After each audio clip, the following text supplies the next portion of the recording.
Welcome back to From My Living Room to Yours. This week we enter into Lent, and we often describe this process as being penitential, but I worried that that makes it sound like a time of self-flagellation and beating ourselves up, and being beat up is not what Lent is all about.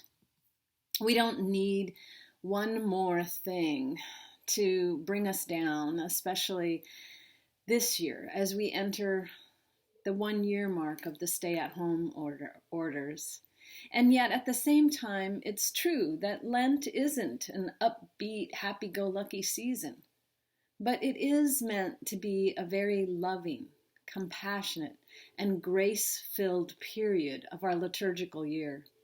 As a way to explain what I mean, I want to read from this book called Even Among These Rocks by Stephen Purcell. A parishioner told me about this book a few years ago. It has images like this that are so beautiful, filled with writings and inspirational thoughts. I think he does a much better job describing the Lenten journey than I might. So I want to read from you as an invitation to Lent. Lent is a pilgrimage which Christ personally invites us to make. The journey is not an adventure for tourists who wish to capture snapshots of spiritual insight, but rather an invitation which comes from Christ and draws us to Christ. What is unique about this personal invitation is that Christ invites us to make a journey that he himself has already made. It is the nature of his grace not merely to call us from the outside, but actually to draw us from within.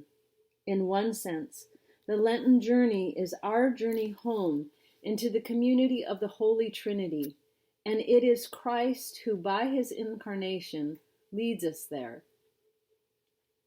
George MacDonald describes this movement when he writes that Christ is the way out and the way in, the way from slavery, conscious or unconscious, into liberty, the way from the unhomeliness of things to the home we desire but do not know, the way from the stormy skirts of the Father's garments to the peace of his bosom.